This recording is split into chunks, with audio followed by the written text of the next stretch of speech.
2025 ఫిబ్రవరి 5కు సంబంధించిన కొన్ని ముఖ్యమైన మరియు లేటెస్ట్ కరెంట్ అఫైర్స్ అయితే ఉన్నాయి. వీడియో కనుక మీకు యూస్ఫుల్ ఉంటే తప్పనిసరిగా లైక్ అయితే చేయండి. 2025 Tata steel master chess tournament టైటిల్ను ఎవరు గెలుచుకున్నారు? Answer R Praggnanandhaa. 2025 Tata steel master chess టోర్నమెంట్ను ఉత్కంఠభరితమైన ట్రై బ్రేకర్ మ్యాచ్లో 2-1తో ప్రపంచ ఛాంపియన్ గుకేష్ డీని ఓడించి ఆర్ ప్రజ్ఞానంద గెలుచుకున్నాడు. ఈ విజయంతో విశ్వనాథ్ ఆనంద్ తర్వాత ఈ ప్రతిష్టాత్మక టైటిల్ గెలుచుకున్న రెండవ భారతీయుడిగా ఆర్ ప్రజ్ఞానంద నిలిచాడు. ఏ దేశంతో భారతదేశం సైనిక వ్యాయామైన ఎక్యూవేరిన్ను నిర్వహిస్తుంది? ఈ దేశంతో కలిసి భారతదేశం సైనిక విన్యాసాలైన ఎక్యూవేరిన్ను నిర్వహిస్తుంది? మాల్దీవులు. భారతదేశం మాల్దీవులు ఉమ్మడి సైనిక వ్యాయామైన ఎక్యూవేరిన్ యొక్క 13వ ఎడిషన్ ఫిబ్రవరి 2, 2025న ప్రారంభమైంది మరియు ఫిబ్రవరి 15, 2025 వరకు ఇది కొనసాగుతుంది. దీనిని మాల్దీవులలోని మాఫిలో ఉషిలోని ఎంఎన్డిఎఫ్ కాంపోజిట్ శిక్షణ కేంద్రంలో నిర్వహిస్తున్నారు. భారతదేశంలోని మొట్టమొదటి వైట్ టైగర్ పెంపకం సెంటర్ ఇటీవల ఆమోదించినారు. ఇది భారతదేశంలోని ఏ రాష్ట్రంలో కలదు? భారతదేశంలోని మొట్టమొదటి వైట్ టైగర్ పెంపకం యొక్క సెంటర్ను ఇటీవల ఆమోదించినారు. ఇది ఏ భారతదేశంలోని ఏ రాష్ట్రంలో కలదు? మధ్యప్రదేశ్. భారతదేశంలో మొట్టమొదటి తెల్ల పులుల పెంపక కేంద్రాన్ని సెంట్రల్ జూ అథారిటీ సిజెడ్ఏ ఆమోదించింది మరియు మధ్యప్రదేశ్లోని రేవా జిల్లాలోని గోవింద్ఘడ్లో ఇది ఏర్పాటు చేయబడుతుంది. ఈ చొరవ బెంగాల్ పులి యొక్క అరుదైన వైవిధ్యమైన తెల్ల పులులను సంరక్షించడం మరియు పెంపకం చేయడం లక్ష్యంగా పెట్టుకుంది. జియాన్ భారతం మిషన్ను యొక్క ప్రాథమిక లక్ష్యం ఏమిటి? జియాన్ భారతం మిషన్ యొక్క ప్రాథమిక లక్ష్యం ఏమిటి?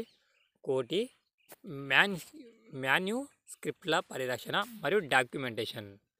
భారతదేశం మాన్యుస్క్రిప్ట్ వారసత్వాన్ని సర్వే చేయడానికి, డాక్యుమెంట్ చేయడానికి మరియు పరిరక్షించడానికి జ్ఞాన్ భారత్ మిషన్ 2025-26ను కేంద్ర బడ్జెట్లో ప్రకటించారు. ఈ చొరవలో విద్యా సంస్థలు, మ్యూజియంలు, లైబ్రరీలు మరియు ప్రైవేట్ కలెక్టర్లు పాల్గొంటారు. భారతీయ హజ్ యాత్రికులకు ఆరోగ్య సహాయాన్ని అందించడానికి కేంద్ర ప్రభుత్వం ఏ అనువర్తనం ప్రారంభించబడింది? హజ్ సువిధా యాప్. భారతీయ యాత్రికులకు వారి హజ్ ప్రయాణంలో వైద్య సహాయం మరియు ఆరోగ్య సంరక్షణ సహాయాన్ని అందించడానికి భారత ప్రభుత్వం హజ్ సువిధా యాప్ను ప్రారంభించింది. Very short range air defence విషోడ్ వ్యవస్థ గరిష్ట పరిధి ఎంత? Very short range air defence అయిన విఎస్ఆర్డ్ వ్యవస్థ గరిష్ట పరిధి ఎంత? 12,000 అడుగులు. Defence research and development organisation DRDO ఫిబ్రవరి 1, 2025న ఒడిశాలోని చాందీపూర్ తీరంలో very short range air defence విషార్డ్ వ్యవస్థ యొక్క 3వ విమాన పరీక్షలను విజయవంతంగా నిర్వహించింది.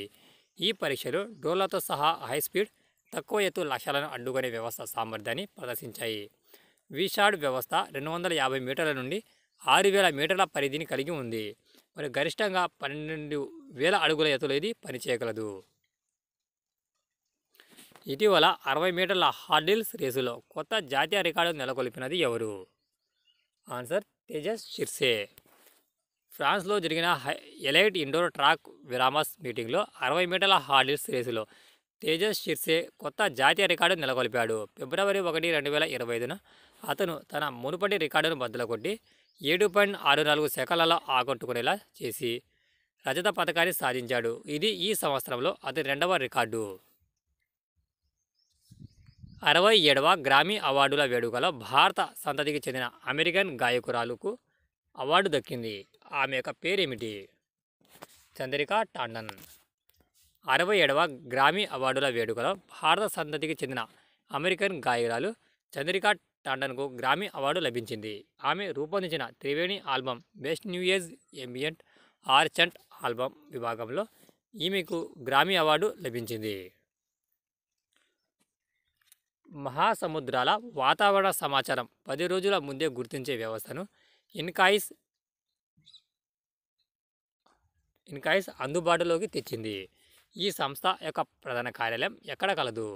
మహాసముద్రాల వాతావరణ సమాచారాన్ని 10 రోజుల ముందు గుర్తించే వ్యవస్థను ఇన్కాయిస్ సంస్థ అందుబాటులోకి తెచ్చింది. ఈ ఇన్కాయిస్ సంస్థ ఎక్కడ ఉంది? హైదరాబాద్లో. మహాసముద్రాల వాతావరణ సమాచారం 10 రోజుల ముందే గుర్తించే వ్యవస్థను ఇన్కాయిస్ అందుబాటులోకి తెచ్చింది. ప్రస్తుతం ఇన్కాయిస్ 5 రోజుల ముందే సమాచారం పొందే వ్యవస్థను బదులుగా రూపొందించిన యుగోరా-1 మొదటి దశ సేవలను ప్రారంభమయ్యాయి. కేంద్ర బడ్జెట్ 2025-26లో ఆంధ్రప్రదేశ్ మరియు తెలంగాణ రాష్ట్రాలకు రైల్వే ప్రాజెక్టు కోసం ఎంత మొత్తం కేటాయించారు? ఆన్సర్: ఆంధ్రప్రదేశ్ కోసం 9,417 కోట్లు, తెలంగాణ కోసం 5,337 కోట్లు. కేంద్ర బడ్జెట్ 2025-26లో ఆంధ్రప్రదేశ్ మరియు తెలంగాణ రైల్వే ప్రాజెక్టుల కోసం ఆంధ్రప్రదేశ్ కోసం 9,417 కోట్లు, తెలంగాణ రాష్ట్రం కోసం 5,337 కోట్ల రూపాయలు కేటాయించినట్లు రైల్వే మంత్రి అశ్విని వైష్ణవ్ వెల్లడించారు. కొబ్బరి ఉత్పత్తుల దేశంలో ఆంధ్రప్రదేశ్ ఏ స్థానంలో నిలిచింది?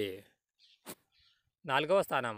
కొబ్బరి ఉత్పత్తుల దేశం ప్రపంచంలో అగ్రస్థానంలో చేరిందని, దేశంలో ఆంధ్రప్రదేశ్ 4వ స్థానంలో ఉందని కేంద్ర వ్యవసాయ శాఖ మంత్రి శివరాజ్ సింగ్ చౌహాన్ వెల్లడించారు. మొదటి స్థానంలో కర్ణాటక, 2వ స్థానంలో తమిళనాడు, 3వ స్థానంలో కేరళ, ఆ తర్వాత ఆంధ్రప్రదేశ్ రాష్ట్రం నిలిచింది. ఫ్రెండ్స్, వీడియో కనుక మీకు యూస్ఫుల్గా ఉంటే తప్పనిసరిగా వీడియోను లైక్ అయితే చేయండి. Thanks for watching టెక్జా.